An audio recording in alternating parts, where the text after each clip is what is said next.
ઘનશ્યામ મહારાજની જય, હરે કૃષ્ણ મહારાજની જય.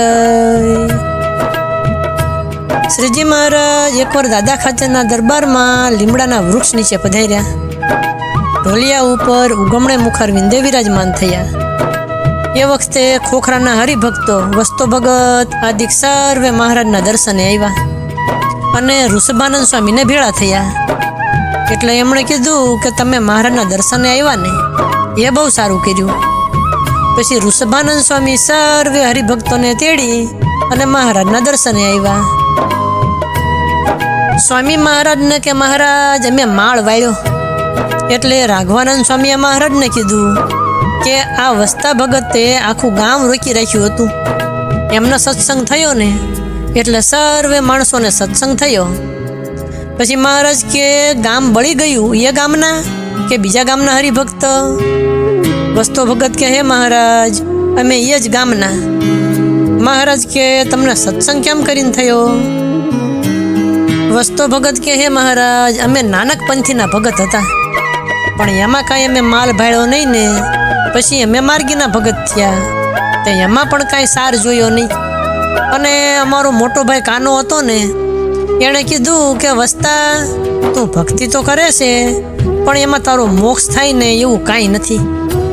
પછી અમે વિચાર કર્યો અને કબીરના પંથમાં જોડાયા અને બ્રાહ્મણને એમ પૂછ્યું કે અમારો મોક્ષ થાય ને એવું કોઈ ઠેકાણું બતાવો, પણ કોઈએ અમને જવાબ દીધો નહીં. પછી અમારા મનમાં એમ થયું કે આપણે ભક્તિ તો કરીએ છીએ પણ આપણો મોક્ષ થાય એવું નથી. પછી તેજો કોળી હતો ને, એણે અમને કીધું કે તમારે જો કલ્યાણ જોઈતું હોય તો સ્વામિનારાયણના પંથમાં આવો. પછી અમે તેજાને કીધું કે તારે ઘરે પરમહંસ આવે ને ત્યારે અમને ખબર કરજે. પછી પરમહંસ આવ્યા ને તે તેજા ભગતે અમને ખબર કર્યા. એટલે અમે સાધુના દર્શને ગયા. પગે લાગીને સાધુની પાસે બેઠા. રાઘવાનંદ સ્વામીએ અમને કીધું કે તમારે કાંઈ વાત અમને કહેવી છે? એટલે અમે સ્વામીને એમ કીધું કે અમારે કબીરનું કીર્તન છે ને એનો ઉત્તર કરો તો કીર્તન બોલીએ. પછી અમે એક ચરણ બોલ્યા. સાધુ કે ઘરે તમે દરરોજ કીર્તન બોલો છો?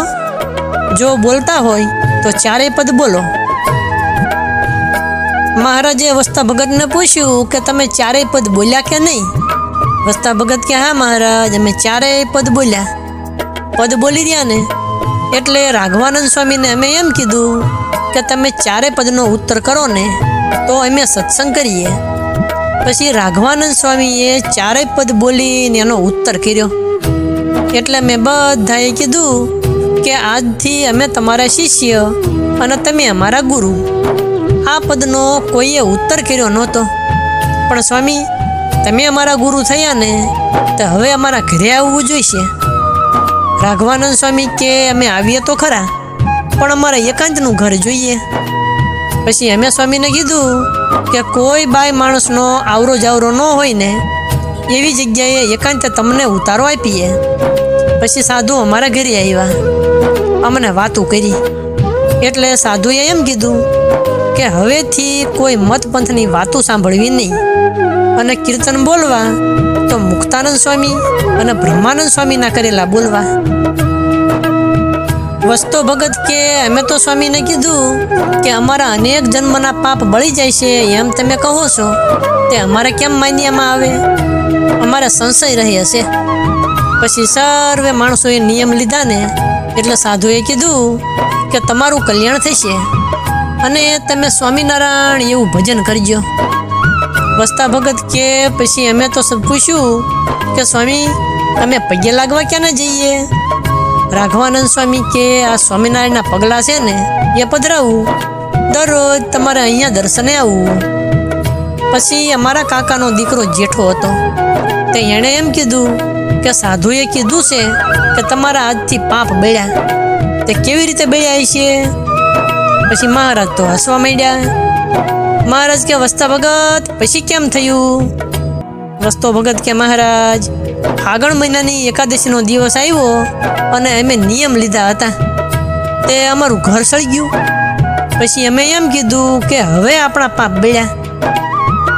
ઘરને આગ લાગીને તે અમારા સગાવાલા બધા આવીને અમને કહેવા માંડ્યા કે તમે સ્વામિનારાયણની કંઠીઓ બાંધીને એટલે તમારું ગામ સળી ગયું, અને તમે સ્વામીના થયા તો તમારું શું સારું થયું? હજી તમે કંઠીઓ કાઢી નાખો તો બહુ સારું. વસ્તો ભગત કે અમે તો સગા સંબંધીઓને કીધું કે સ્વામીની કંઠીઓ અમારા માથા સાટે છે, અને અમને સાધુએ કીધું છે કે તમારા પાપ બળ્યા તે અમે તો આ નજરે જોયા. મહારાજ કે તમારા ઘર સળગી ગયા તો તમને કંઈ વસવું ન લાગ્યું? વસ્તો ભગત કે અરે મહારાજ, આ લોકના પદાર્થો તો આવે ને જાય, પણ કલ્યાણ કઈ ઠેકાણે મળે? અમે તો અહીંયા કલ્યાણનું ઠેકાણું જાણીને સત્સંગ રાખ્યો છે. પછી મહારાજ ખૂબ જ રાજી થયા. મહારાજ ઢોલિયા ઉપરથી ઊભા થયા અને વસ્તા ભગતને ઊભા કર્યા. મહારાજ કે આ હરિભગત વાત કરે છે તો તમે બધાય સાંભળો. વસ્તા ભગતને કે તમે વાત ફરીવાર કઈ બતાવો. એટલે વસ્તા ભગતે બધી વાત વિસ્તારપૂર્વક કઈ બતાવી. પછી મહારાજ કે પોતાના કલ્યાણ સારું સત્સંગ કરવો એને તો આવો સત્સંગ કરવો. અને ખોખરાના હરિભક્ત બધાને ચરણારવિંદ આપ્યા. તે દિવસે સાંજેનો પહોર હતો ને, એટલે મહારાજ કે આજે હુતાસણીનો દિવસ છે. પછી દાદા ખાચરને મહારાજે એમ કીધું કે તમે હુતાસણી પ્રગટાવવા જાઓ.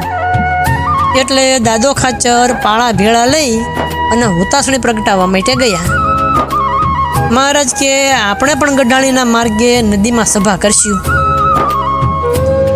પછી શ્રીજી મહારાજ ગાજતે વાજતે નદીએ પધાર્યા અને અહીંયા ગાડા ઉપર પાટ હતી ને એના ઉપર વિરાજમાન થયા. સર્વે હરિભક્તોની સભા ભરાઈને બેઠી.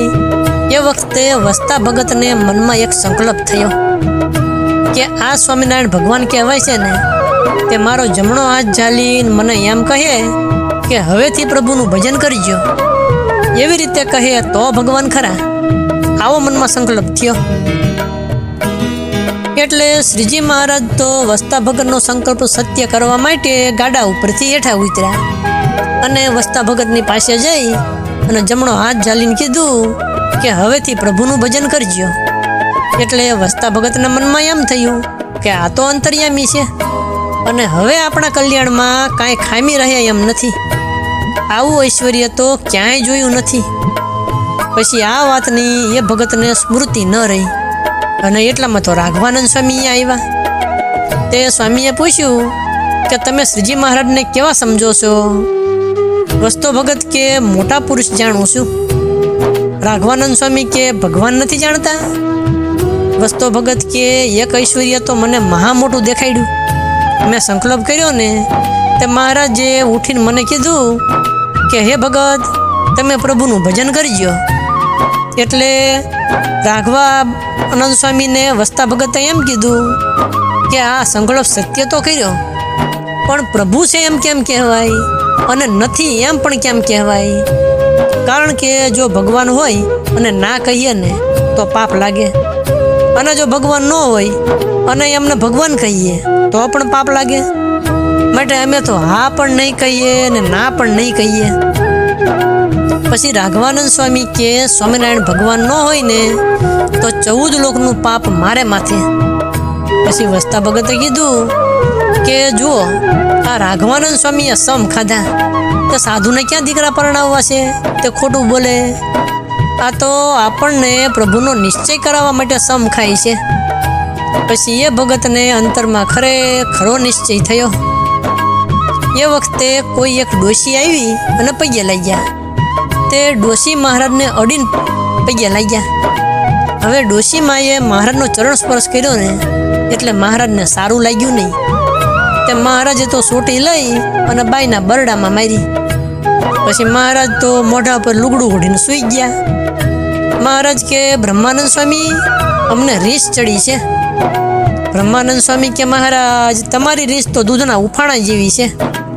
પછી મહારાજે મુક્તાનંદ સ્વામીને કીધું કે સ્વામી, તમે જુઓ ને, આ બ્રહ્માનંદ સ્વામી અમારી રીસની ઠેકડી કરે છે. મુક્તાનંદ સ્વામીએ હાથ જોડીને કીધું કે મહારાજ, સ્વામી ઠીક કહે છે. ત્યારે મહારાજ કે મુક્તાનંદ સ્વામીએ કીધું તો હવે ઠીક, પછી મહારાજ કે બ્રહ્માનંદ સ્વામી, તમે દૂધને ઉફાણું કહ્યું તે કેમ કહેવાય? બ્રહ્માનંદ સ્વામી કે દૂધને ઉકાળવી અને એને ઉભરો આવ્યો હોય ને તે પાણી નાખીએ એટલે તરત જ બેસી જાય. એ તો અમને સમજાવવા સારું કહો છો, પણ તમારામાં તો કોઈ દોષ નથી. હવે એ વખતે ગુલાલના ટોપલા ભરીને લાવ્યા. તે અબીલ ગુલાલના ગોટા મહારાજ છેટેથી મારે એટલે ગુલાલની શેડ ઉડે.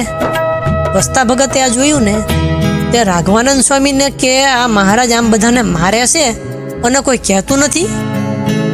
રાઘવાનંદ સ્વામી કે અરે ભગત, મહારાજ મારતા નથી, એ તો ગુલાલના ગોટા નાખે છે. પછી વસ્તો ભગત કે મેં ગુલાલ તો ઘણો ભાડ્યો પણ આ ગુલાલ નથી.